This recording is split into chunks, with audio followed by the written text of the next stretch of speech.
chaîne, Affirme Service TV, qui est une chaîne 100% de l'éducation et motivation. Aujourd'hui, nous allons traiter d'un sujet très capital, le sujet de l'éducation à la vie.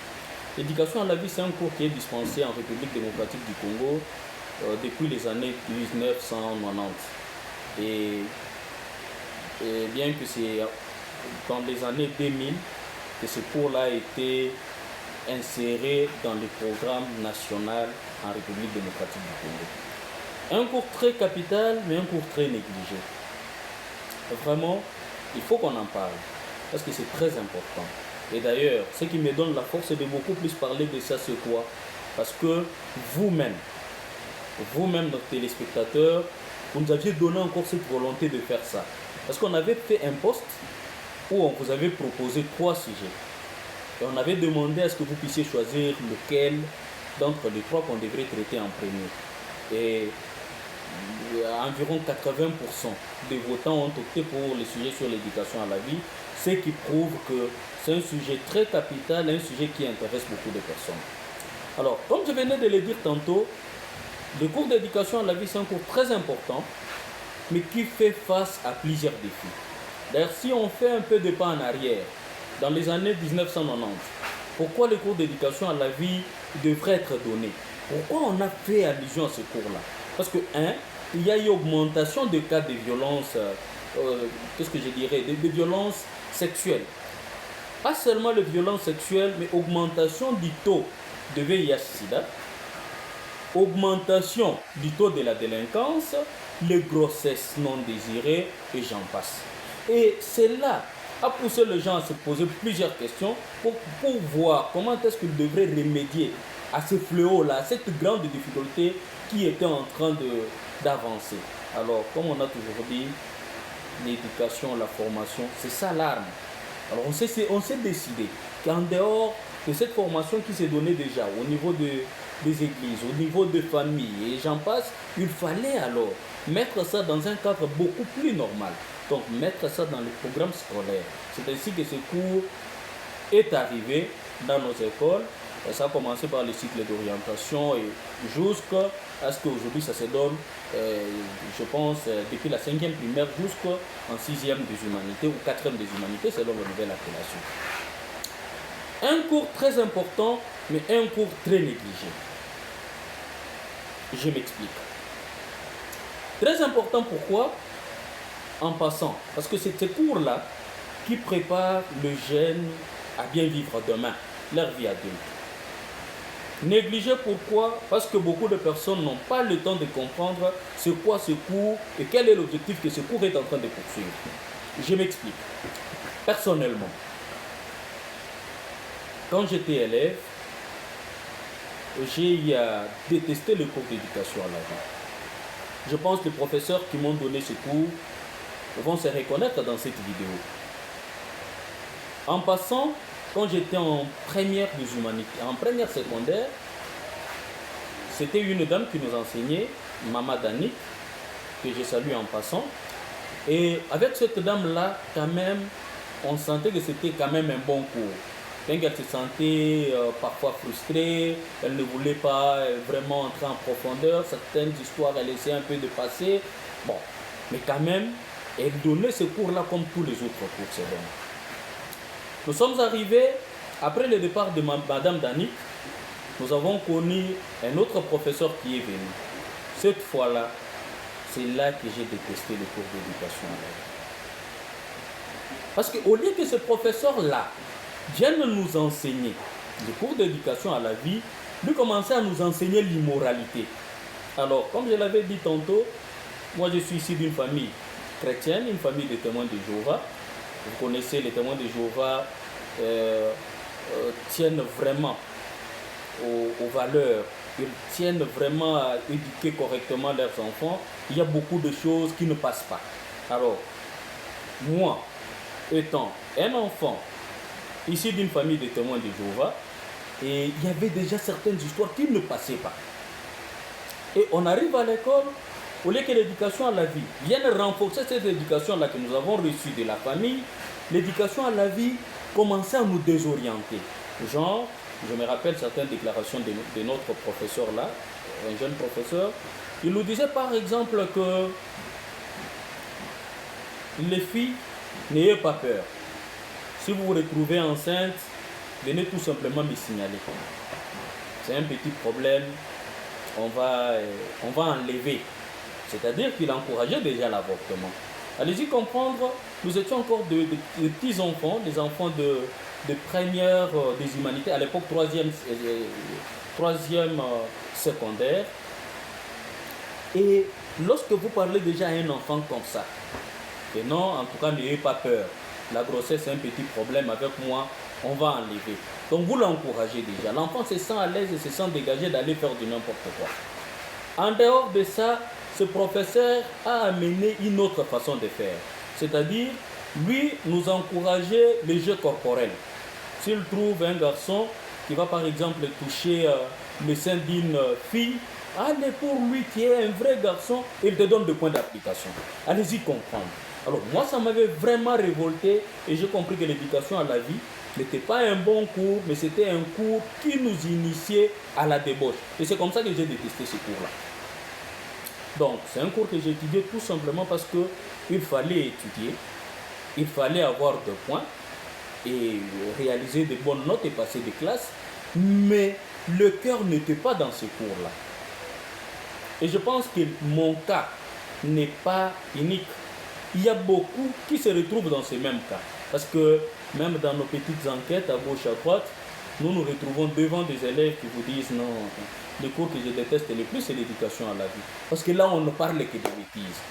Et même les professeurs d'éducation à la vie, certains prennent maintenant des bêtises, ils mettent des bêtises dans leur langage de tous les jours.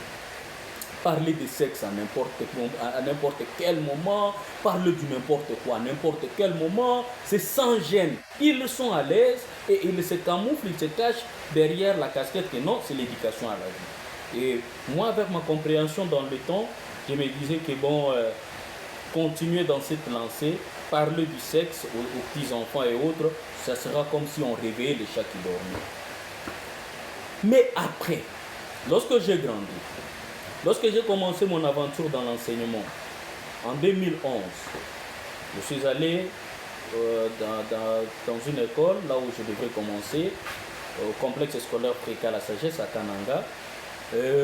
Là, j'étais devant le préfet Benoît Kanyanga Chaba, aujourd'hui inspecteur principal adjoint chargé de la formation, toujours à Kananga.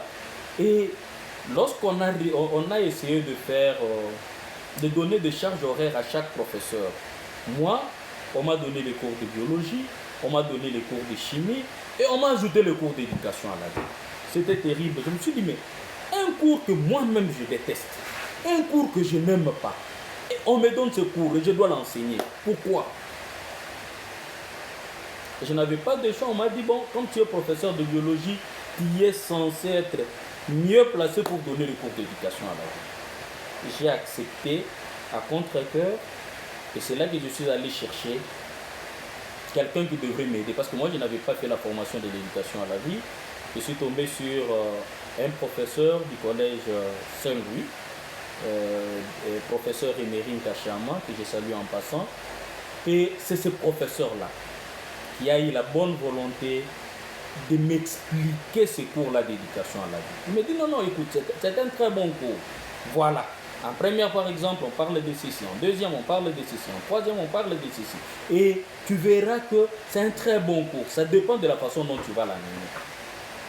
J'ai pris les notes avec tous les syllabus et les explications qu'on m'avait données par mon formateur, que je venais de citer tout à l'heure là. Ça m'a donné la force et j'ai commencé à donner ce cours-là. Et croyez-moi, depuis que j'ai commencé à enseigner ce cours d'éducation à la vie, ce cours-là a transformé ma vie. Ce cours-là a changé quelque chose. Dieu merci pour moi parce que ce que j'avais raté à l'école, parce que j'avais détesté ce cours-là, j'ai réussi à l'avoir moi-même lorsque je suis en train d'enseigner. Parce qu'on dit enseigner, c'est s'enseigner aussi soi-même. Donc, si d'autres personnes se sont retrouvées dans la même difficulté que moi, il est temps maintenant de découvrir ensemble dans cette vidéo que l'éducation à la vie n'est pas l'initiation à la débauche, mais plutôt c'est un cours très capital qui par contre permet aux enfants de bien vivre. Je reviens sur le sujet Notre sujet parle de l'importance de l'éducation à la vie dans la vie post-scolaire. C'est-à-dire, on ne parle pas de son impact dans la vie scolaire pendant qu'on est encore élève, mais plutôt nous voyons l'après, lorsqu'on est déjà grand, on est adulte, comment est-ce que ce cours-là d'éducation à la vie va nous aider. Alors, sans tarder, je vais toucher certains aspects. Aujourd'hui dans la société, nous nous retrouvons devant plusieurs mots qui sont en train de ronger notre société en général et la société congolaise en particulier. Nous avons des sérieux problèmes. 1. Le mariage. Il y a une nette différence entre les gens qui vivent à l'intérieur du pays et les gens qui vivent ici à Kinshasa, dans la capitale. Et si on prend le cas de la capitale, beaucoup prennent le mariage comme si c'était un passe-temps. Et souvent, qu'est-ce qu'on remarque? Ici à Kinshasa, vous allez aimer une fille, vous êtes bien, vous montez, vous descendez. Mais quand vous dites à la fille, bon écoute, je vais accélérer les choses, je viens chez vous, certaines filles préfèrent arrêter la relation à ce niveau-là. Pourquoi? Parce qu'ils ne connaissent pas ce qu'est le mariage.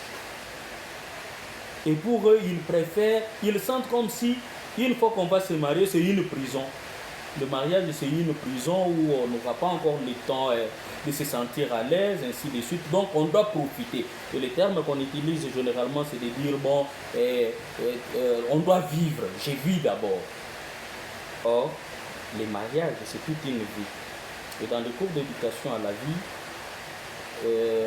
lorsqu'on enseigne aux enfants de la deuxième des humanités, là, on parle de la préparation. Il y a tout un chapitre qui parle de la préparation aux options de la vie adulte. Là, on prépare. Et parmi les options, comme je parle du mariage, le mariage est là, la vie conjugale. Et là, on a bien détaillé. Et dans ce cours-là, l'éducation à la vie, on montre aux élèves qui sont encore en deuxième des humanités, ancienne appellation quatrième, on demande à ces élèves-là de faire déjà la préparation lointaine, parce qu'on leur dit, le mariage ne va pas tomber du ciel, mais vous devrez vous préparer. Parce que vous, automatiquement, obligatoirement, au moins pour ceux qui vont vivre la vie consacrée, vous finirez par vous marier. Donc, vous devez vous préparer pour ainsi vivre correctement cette vie-là. Et qu'est-ce qu'il faut dans la préparation lointaine? On parle, par exemple, d'avoir le profil de son futur conjoint. Moi, j'ai toujours encouragé mes élèves à avoir ce profil-là. Garçon tout comme fille, tu t'imagines déjà, tu te projettes dans l'avenir. Tu te dis, bon, moi là, je voudrais un homme qui sera comme ceci, comme cela, comme ceci, comme cela. Donc, tu mets tout dedans. Que ce soit sur le plan physique, que ce soit sur le plan moral, le plan spirituel. Donc, tu fais un portrait qui détaille ton futur époux ou épouse que tu ne connais pas. Tu détailles déjà. Pourquoi est-ce important? Lorsque tu seras maintenant adulte, lorsque tu seras prêt pour t'engager normalement, lorsque cette personne-là va maintenant se pointer devant toi, tu n'auras pas de difficultés pour dire, bon, tel vient d'abord m'aider, il y a tel monsieur qui est venu. Non, non, ça va t'embrouiller pour rien. Mais si tu as déjà une idée, si tu étais préparé pour ça, ça sera facile. Tu rentres carrément chez toi, tu commences à réfléchir, tu regardes la personne qui s'est pointée devant toi par rapport à tes préférences et tu vas finalement voir que non, c'est vraiment mon genre, tout comme ce n'est pas mon genre. Certes que le choix essaie de bouger avec le temps. Peut-être que quand tu as 15 ans, tu es un garçon, tu peux être intéressé par des femmes basanées par exemple. Mais après un temps, tu commences à préférer des filles minces, tout comme ça peut changer. Mais ce qui est vrai est que tu auras déjà une idée dans ta tête, tu te dis voilà ce que je préfère, voilà ce que je veux. Et ça va t'épargner de tomber dans les filets du genre, bon, cette femme-là, je ne l'aime pas, je l'ai seulement prise parce qu'il fallait prendre. Non. Tout comme on voit les hommes, les femmes qui disent non, en tout cas je n'ai pas eu de choix, j'étais déjà un peu avancé en âge, le monsieur est venu, c'est pourquoi. Très important. Un autre domaine. Et d'ailleurs, vous allez comprendre qu'un enfant qui a bien suivi son cours d'éducation à la vie, là j'ai parlé de la préparation lointaine, en dehors de cette préparation lointaine, toujours en deuxième des humanités, on parle des exigences du mariage. Qu'est-ce qu'il faut? Quelles sont les exigences de ces mariages-là? Lorsque vous allez vous marier, qu'est-ce que vous devez faire? Quel est votre rapport en tant qu'homme et quel est votre rapport en tant que femme? Et les cours d'éducation à la vie essaient de détailler ça. L'homme, voilà, vous devrez faire ceci, vous devrez faire cela, vous devrez faire ceci. Ensemble, voyez ce que vous devrez faire, voyez ce que vous devrez faire. Et en cas de problème, voilà comment vous devrez procéder, ainsi de suite. Donc, allez-y comprendre qu'il y a une personne, un adulte d'aujourd'hui, qui a eu la chance de bien suivre son cours d'éducation à la vie hier, face à un problème dans son couple, cette personne-là saura se maîtriser et peut-être saura trouver une solution. Et là, le divorce peut être évité. Très important. Sur le plan professionnel, à Kinshasa, nous avons plusieurs personnes. Nous avons des diplômés d'université, nous avons des diplômés d'État, nous avons des docteurs, ainsi de suite, mais parfois qui sont sans travail. Et en réalité, quand on essaie de suivre, certes que la conjoncture est un peu compliquée, mais il y a d'autres qui n'ont pas du travail tout simplement parce qu'ils ne sont pas en mesure de travailler. D'autres ont la chance, on l'engage le matin, 2 jours après on les chasse, il est révoqué. D'autres, par contre, n'arrivent même pas. C'est vraiment compliqué. Mais l'éducation à la vie déjà, en deuxième des humanités, parce que jusqu'à là, je suis en deuxième des humanités, ce cours-là enseigne, donne déjà des orientations. Comment on cherche un travail? Comment on doit vivre sa vie professionnelle? Qu'est-ce que je dois faire au travail? Les exigences du travail, c'est quoi? En cas de conflit au travail, comment est-ce que je dois me comporter? Donc, allez-y comprendre qu'un élève qui a eu, donc un adulte d'aujourd'hui, qui a eu la chance ou l'occasion de bien étudier le cours d'éducation à la vie quand il était élève, il va vivre sa vie professionnelle sans problème. Il sera un employé exemplaire et en tout cas, il n'aura pas vraiment de difficultés dans sa vie professionnelle. Je prends un autre aspect. Toujours, je reviens sur le mariage. Beaucoup de personnes aujourd'hui, quand le mariage arrive, ils partent pour se marier devant un officier de l'état civil. C'est là qu'ils apprennent que les régimes matrimoniaux existent. Or, l'éducation à la vie, en troisième des humanités, ancienne appellation cinquième, on parle déjà des régimes matrimoniaux. On explique aux élèves les 3 régimes matrimoniaux. On explique en détail, ce qui fait qu'un élève sait déjà que, tel que je suis là, si je vais me marier, moi je vais choisir peut-être la séparation de biens, peut-être la communauté réduite aux acquis, ou peut-être je vais choisir la communauté universelle de biens. Donc ça ne sera pas un choix imposé, parce que l'élève est bien préparé, l'élève connaît. Et donc, quand il sera adulte, il n'aura pas de problème. Il va faire facilement son choix. Parce que souvent, on se retrouve devant des cas, une femme qui se marie à un monsieur très riche. Elle s'imagine dans sa tête que non, c'est fini, ma vie va s'arranger parce que le monsieur a beaucoup d'argent. Mais généralement, une fois qu'elle se retrouve là-bas avec son monsieur, tout se complique. Le monsieur commence à la maltraiter, ça ne marche pas. Et quand elle se décide de pouvoir divorcer, c'est là qu'elle se rend compte qu'elle est dans la séparation de biens. Et donc, elle ira telle qu'elle était venue, sans rien. Et si elle était issue d'une famille pauvre, elle n'a pas de choix. Elle doit accepter toutes les inégalités, toutes les difficultés possibles, tout simplement parce qu'elle a peur de rentrer telle qu'elle était venue. Or, c'est une situation qu'elle allait éviter dès le départ. Parce que si elle choisirait, si elle choisissait la communauté par exemple, la séparation de biens, elle devrait être sûre déjà dans sa tête que avec cette séparation de biens, donc je ne peux rien espérer. Donc c'est très important le cours d'éducation à la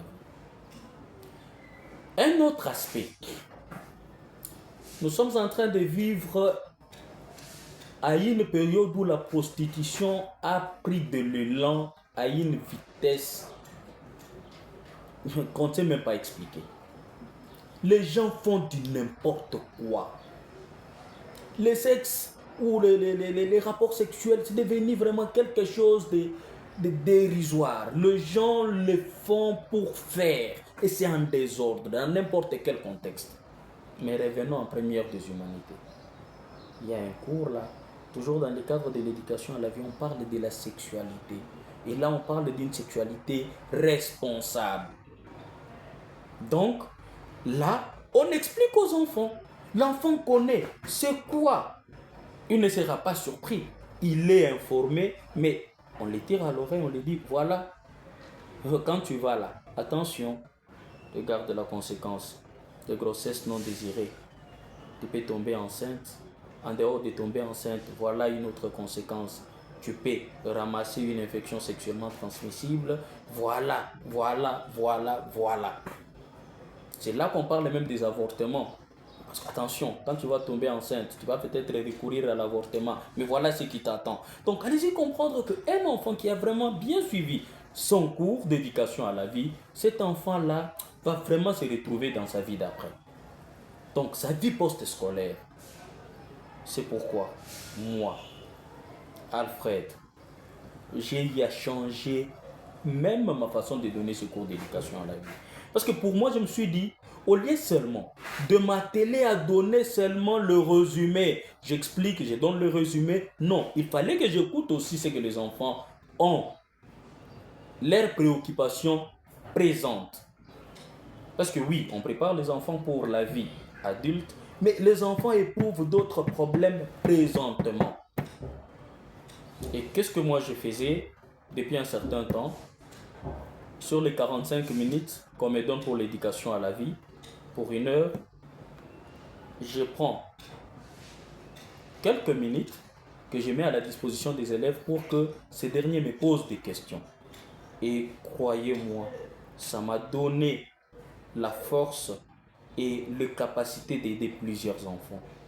C'est grâce à l'éducation à la vie, grâce à mon statut d'enseignant d'éducation à la vie, que j'ai découvert qu'il y a certains enfants qui traversent des moments très compliqués dans leur famille. J'ai découvert que beaucoup d'enfants souffrent ou sont maltraités par leurs cousins. D'autres sont victimes même de violences sexuelles en famille. Dieu merci, grâce à l'éducation à la vie, comme cours, nous avons réussi à aider beaucoup d'enfants qui aujourd'hui se retrouvent. Chers parents, ne détestez pas l'éducation à la vie. Vous-même, vous pouvez témoigner. Vous aviez étudié les mathématiques quand vous étiez élève. Mais aujourd'hui, vous avez fait la scientifique. Vous faites votre travail, vous êtes à l'aise là où vous êtes. Mais que votre enfant, qui est actuellement en 4e des humanités, vous amène un exercice de maths, si vous serez capable de résoudre, vous avez oublié la chimie, la physique et tous les autres cours là. Parfois on les oublie, mais l'éducation à la vie va nous suivre jusqu'à la tombe. Ne négligeons pas ce cours, c'est un cours très important. Encourageons les enseignants qui donnent ce cours avec amour, parce que ce sont ces enseignants-là qui sont en train de préparer, ils sont en train de vous aider à compléter l'éducation de votre enfant. Et plus loin, chez nous les Bantous, parler du sexe à sa fille ou à son garçon, beaucoup prennent ça pour un sujet tabou. Mais sachez que quand vous ne le faites pas, les professeurs de l'extérieur le font. Il y a les grandes sœurs du quartier, les yayas du quartier qui disent beaucoup de choses à vos enfants.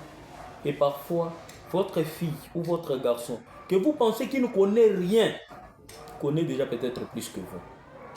Tout simplement parce que ce que vous refusez de lui dire, à la cité, on est en train de le lui dire.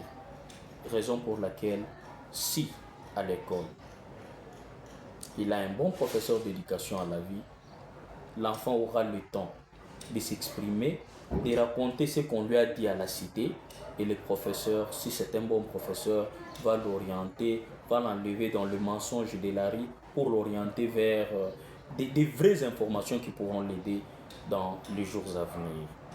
Donc, considérons les cours d'éducation à la vie comme un grand cours parce que c'est le cours de la vie. Ne regardons pas sa petite pondération, 10 points la période. Ne regardons pas sa charge horaire, 1 heure la semaine. Ne regardons pas d'autres aspects, ne négligeons pas ces cours parce que c'est un cours qui va suivre vos enfants jusque lorsqu'ils seront de grandes personnes. Au gouvernement congolais, nous sommes en train de nous battre parce que actuellement nous avons une classe un peu problématique. Nous avons des responsables aujourd'hui qui sont en train de se comporter en désordre. Combien de scandales nous avons vécu? Combien? Et tous ces scandales-là, nous pouvons les éviter. Combien de sextapes nous avons vus? Combien des histoires bizarres liées à certaines personnalités publiques nous avons entendues? Mais l'éducation à la vie peut former cette nouvelle génération qui est encore sur le banc de l'école.